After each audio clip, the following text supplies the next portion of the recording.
Hello students, hope you are going well with your studies. Today my topic of discussion is from class 12 poetry, John Keats poem The Poetry of Earth. Very interesting poem, and you know John Keats 1795 to 1821 is one of the greatest romantic poets of younger generation, in the second generation of Romanticism. Keats found the poetic inspiration in nature. His poems are rich in sensuous imagery to describe the natural world with care and precision.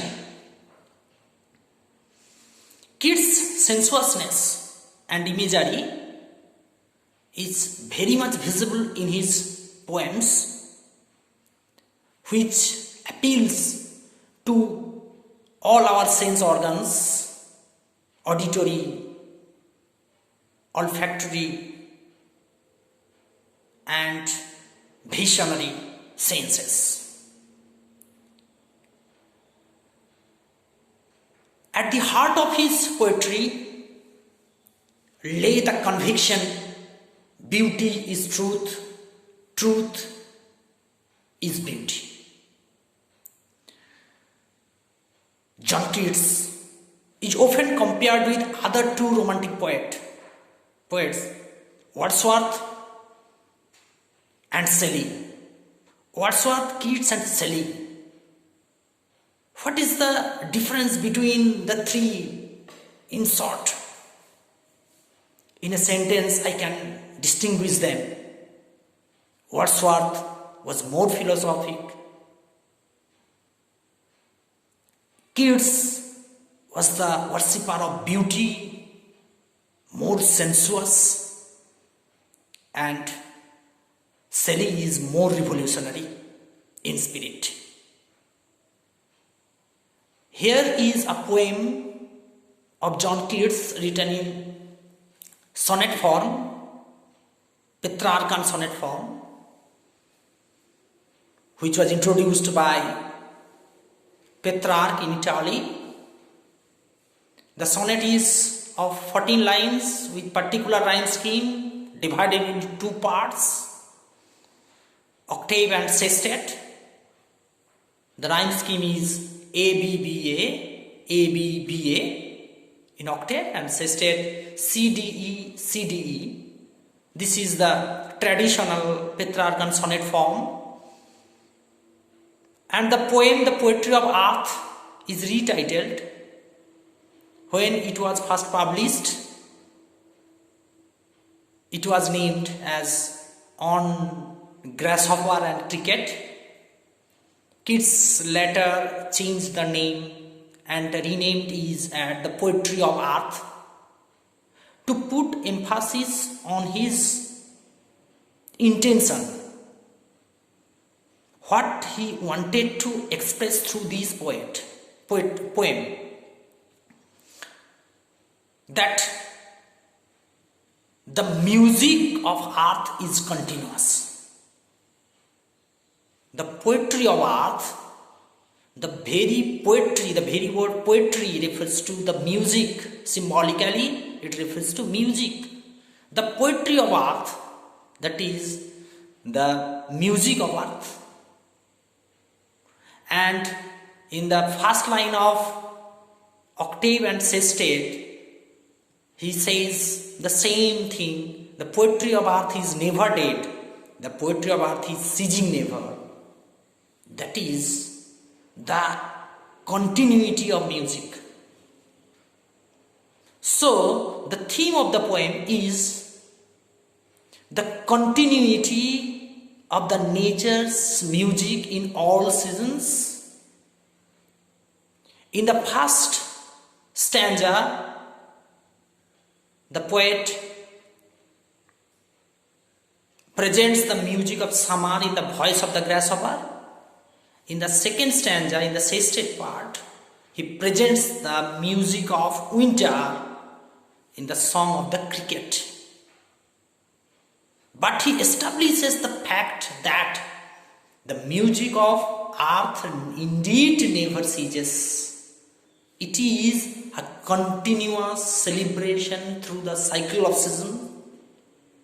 The grasshopper carries the music through the warmth of summer, where the cricket warms the winter frost with its music.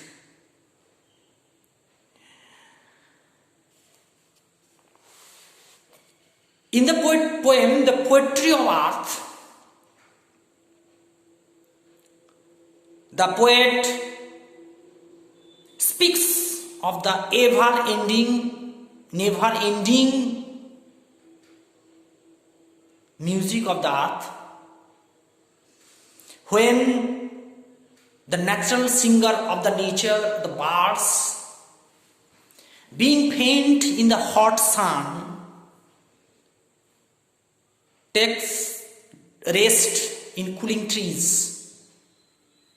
People think that the music of earth stops. But surprisingly, at that time, grasshopper comes. He runs from hedge to hedge in the new moon mead, and his voice takes place of the bird song,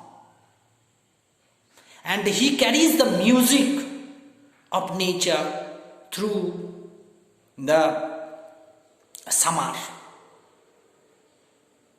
And it seems that the grasshopper will never done with his delights and being tired out with fun. He takes rest beneath some pleasant weed. At that point, again we think that perhaps the nature song dies here. But it is not that. The poet again saying, the poetry of earth is ceasing never. It will never end. On a lone winter evening, when there is silence all over the world in nature due to frost, everyone is taking shelter inside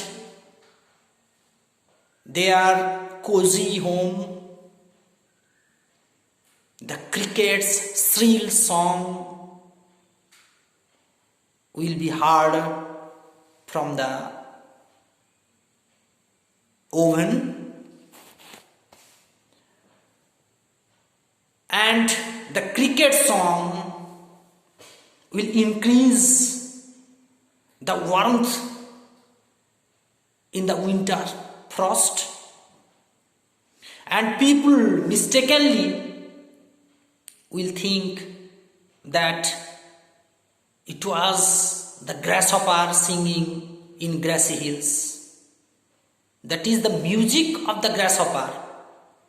The very song of the grasshopper is synchronized with the music and song of the cricket. That is the continuity. The stage is nature.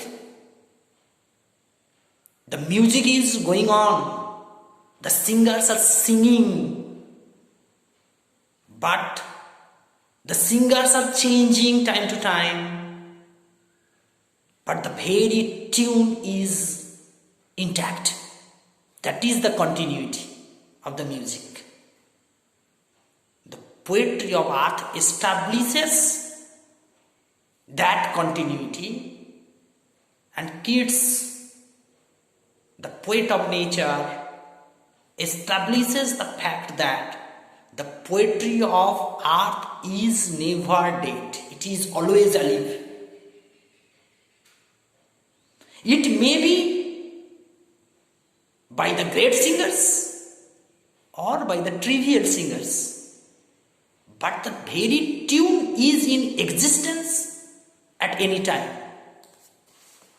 Some poses the questions. Why does the poet choose the sonnet form for this type of natural poem, a lyric? Keats intentionally uses this sonnet form to best establish the mirthful and unceasing music of the earth. It overwhelms the poet. He compares the two music of two seasons of summer and winter. A sonnet is an appropriate medium to convey, to express the poet's personal feeling and love for nature through brevity of expression, but very distinctly. The sonnet, having a strict pattern of octave and sestet, clearly points out that the poetry of earth is never dead. The cricket, amidst the cold air, frost and silence, works to create a song that all can appreciate. The grasshopper, the poet of summer, freaks about chirping from hedge to hedge to make permanent the rhythm of life, the appeal of poetry and the music of nature. The poet has introduced warmth into frost through this sonnet. So, this is a fantastic poem by John Keats